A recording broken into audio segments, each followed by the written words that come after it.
அத்தைய கணேச பிருந்தாவ கூப்பிட்டு வீட்டை சுத்தி காட்டு, நான் அண்ணன் கூட பேசிக்கிட்டு இருக்கிறேன். கண்மணி, இல்ல இருக்கட்டும், இங்க தானே இருக்க போறோம் மீனா, பொறுமையா பார்த்துக்கிடலாம். மனதில் நாங்க போன பிறகு போட வாடி. ஜீவா அவனுக்கு புரிந்தது, மாமா கூட தனியா இருக்க ஆசை படுறாங்க என நினைத்து. டேய் கணேஷ் பிருந்தா, அத்தை வாங்க, 3 பேரும் வீட்டை சுத்தி பார்ப்போம். நீங்க வந்து ரொம்ப வருஷம் ஆச்சு இல்ல, வாங்க அத்தை, நான் சுத்தி காட்டுறேன். மூவரையும் கூட்டிச் சென்றான். அம்மாவை தனியாக விட்டு போக அவனுக்கு மனசே இல்லை. அவனுடைய அம்மா அவனுக்கு என்று நினைத்து கொண்டு இருக்கிறான். ஆனால் மீனா நினைப்பே வேற. குமார் உடன் வாங்க வேண்டும் என்று அவர்கள் எல்லாம் வீட்டை சுற்றி பார்க்க சென்றார்கள். மீனா, டேய் எப்படி என் மகன், நான் சந்தோஷமா இருக்க, அவன் என்னவேனாலும் செய்வான், ஓப்பனா சொல்றேன், எனக்கு விருப்பம் அப்படின்னா கொஞ்சம் கூட யோசிக்கவே மாட்டான்.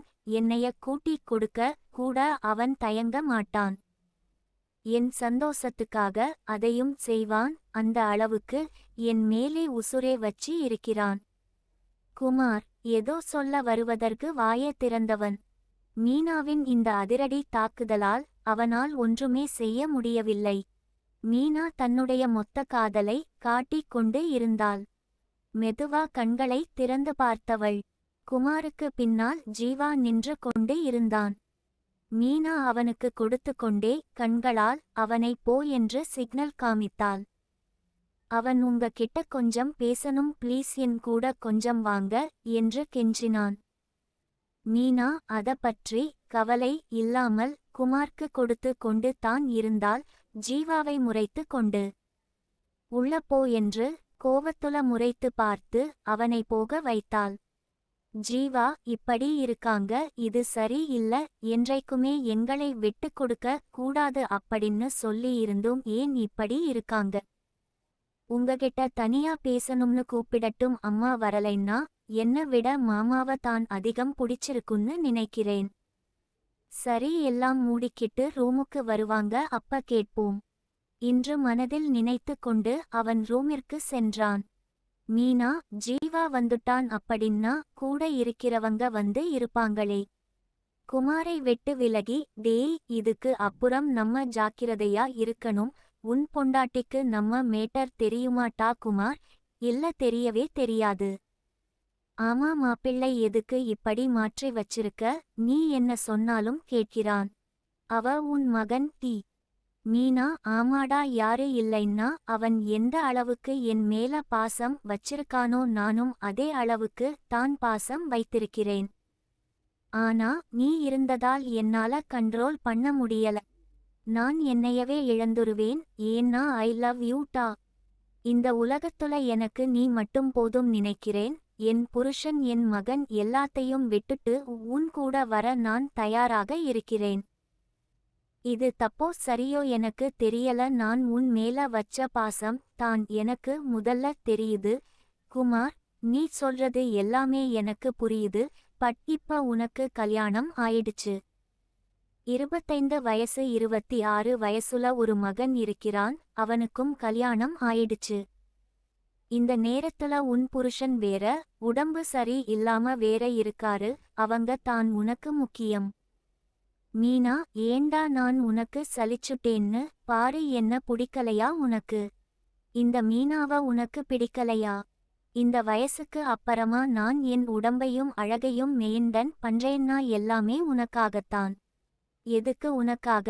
எல்லாமே உனக்காக தான். நீ எப்படி என்ன பார்க்க வருவ? நான் காத்துக்கிட்டு இருக்கேன்டா. குமார், நாம சந்தோஷமா இருப்போம், பண்ணுவோம். பட் எல்லாமே லிமிட். உன் மகனை நான் பார்த்த பிறகு எனக்கு ஏதோ தப்பா இருக்கு. ப்ளீஸ், நாம செய்வோம். மீனா, டேய், என் மகனை பத்தி கவலையே படாத. என் மகன் எனக்கு தான் சப்போர்ட். குமார், எல்லாமே எனக்கு புரியுது. உன் மகன் உன் மேல உசுராவே இருக்கிறான். அதுக்காக நீ அட்வான்டேஜ் எடுத்துக்கிடாத. இப்ப ஓட ஏன் பின்னாடி குமார் நின்னாங்கிறது எனக்கு தெரியும். நீ அவனை மிரட்டி போக வச்சதும் எனக்கு தெரியும். நான் வந்ததுக்கு அப்புறம் நீ உன் பாசத்தை உன் மகன் மேல குறைக்கிற மாதிரி எனக்கு தெரியுது. போய் உன் மகன் கிட்ட என்னன்னு பேசிட்டு இங்க வா. மீனா, செய்த தவறை ஒரு நிமிடம் நினைத்து பார்த்தால், நேத்து என்ன எல்லாம் நமக்கு சொன்னான். என்னைக்கும் எந்த காரணத்துக்காகவும் என்னையும் அப்பாவையும் விட்டு கொடுக்க கூடாதுன்னு சொன்னான். ஆனா நான் செஞ்சது தப்பு தானே. இந்த இடத்துல ஜீவாவை நான் விட்டு கொடுத்திருக்க கூடாது. தப்பு பண்ணிட்டேன், பெரிய தப்பு பண்ணிட்டேன் என்று புலம்பிக் கொண்டு ஜீவா இருக்கும் அறையை நோக்கி சென்றாள். அங்கு ஜீவா சோகத்துடன் உட்கார்ந்து கொண்டிருந்தான். டேய் ஜீவா, சாரி டா, இந்த அம்மாவ மன்னிச்சுடுடா. ரொம்ப வருஷம் கழிச்சு அண்ணனை பார்த்த சந்தோஷத்துல ஏதோ உணர்ச்சி வசப்பட்டு நான் கொஞ்சம் ஓவரா போயிட்டேன் டா. சாரி டா, உன்னைய இந்த அம்மா கொஞ்சம் மறந்துட்டேன், சாரிடா. ஜீவா சோகத்துடனே மீனாவை கட்டிப்பிடித்து, எனக்கு பயமா இருக்கு மா. எங்க நீங்க எனக்கு இல்லையோன்னு தோணுது மா. மீனா, சாரி டா, இனி அம்மா அப்படி இருக்க மாட்டேன், சரியா ஃபீல் பண்ணாத டா. அவன் தலைமுடிகளை வருடி கொண்டே இருந்தால், டேய் உன்கிட்ட ஒன்னு சொல்லணும். நாளைக்கு டைவர்ஸ் கேஸ் கோர்ட்ல வருது டா. சேகர் போன் போட்டு சொன்னான். இன்னைக்கு ஈவினிங் சேகர் வீட்டுக்கு போறோம், சரியா டா. ஜீவா, மீனா, டேய் பிருந்தா பத்தி என்னடா நினைக்கிற? ஜீவா, ஏன்மா கேக்கறீங்க? மீனா, டேய் லூசு, அவளுக்கு உன்ன கட்டிக்க வைக்க தான் டா. சொல்லு, என்ன சொல்ற? ஜீவா, மா அப்படி எல்லாம் நான் பழகல, சும்மா ஜஸ்ட் ஃப்ரெண்ட்ஸ் அவ்ளோ தான். மீனா, டேய் அவள் உனக்கு முறை பொண்ணு தான், சும்மா சொல்லுடா. ஜீவா, மா அப்படி ஏதும் இல்லம்மா. மீனா, சரி கொஞ்சம் ரெஸ்ட் எடுட்டா, அப்புறம் வந்து உன்னை எழுப்பிறேன் சொல்லி வெளியே சென்றாள். ஜீவா அப்படியே பெட்டில் படுத்து உறங்கினான். அவன் நினைத்து போல ஏதும் நடக்காது என்று தெரியாமல் உறங்கினான். மீனா வெளியே ஹாலுக்கு வந்தாள். அங்கு கண்மணி, கணேஷ், பிருந்தா, குமார் அனைவரும் பேசிக் கொண்டு இருந்தனர். மீனா நேராக வினய் ரூம்க்கு சென்றாள். எங்க டேப்லெட் போட்டிங்களா? வினய், இப்போ தான். நீ இவ்ளோ நேரம் எங்க போய் இருந்த? ஆளே பார்க்க முடியல மீனா. நம்ம மகன் கிட்ட தான் பேசிட்டு இருந்தேன், எதுக்கு கேக்கறீங்க? வினய், இல்ல சும்மா தான் கேட்டேன். ஆமா, உன்கிட்ட நான் ஏற்கனவே சொல்லி இருக்கேன். என்ன டா போட்டு கூப்பிடு, நல்லா இருக்குன்னு. அப்புறம் ஏன்? மீனா, சாரி டா மாமா, இனி உன்னை நான் போட்டு கூப்பிடுறேன், சரியா? கதவை பூட்டி விட்டு கணவன் அருகில் வந்து, டேய் இன்னைக்கு நான் செம மூட்ல இருக்கேன். வினய், இல்ல என்னால முடியுமான்னு தெரியல, அப்புறம் நான் சரியா பண்ணலைனா அப்புறம் உனக்கு தான் கஷ்டம் அதான் என்று இழுத்தான். அவனுக்கு உடல் ஒத்துழைக்கவில்லை. அவனுக்கு நாக்கு வலித்தது. மீனா, சாரி, எனக்கு வாய் வலிக்குது, எனக்கு உடம்பு ஒத்துழைக்கல, சாரி. மீனா உச்சத்தில் இருந்த மீனா கோவத்தை கட்டுப்படுத்தி, சரி டா, ஓகே, டேக் ரெஸ்ட் என்று சொல்லிக் கொண்டு அவன் முகத்தில் இருந்து எழுந்து பாத்ரூம் சென்றாள். வினய், மீனா ஒரு நிமிடம் அவளும் நின்றாள். இப்போ உன் நிலைமை எனக்கு புரியுது, நீ தப்பா நினைக்கலனா உன் அண்ணா கூட வச்சிக்கோ மீனா. வாட் என்ன உளறுற டா? வினய், உனக்கும் உன் அண்ணா குமார் 2 பேருக்கு இருக்குற உறவு ஈன தெரியும்.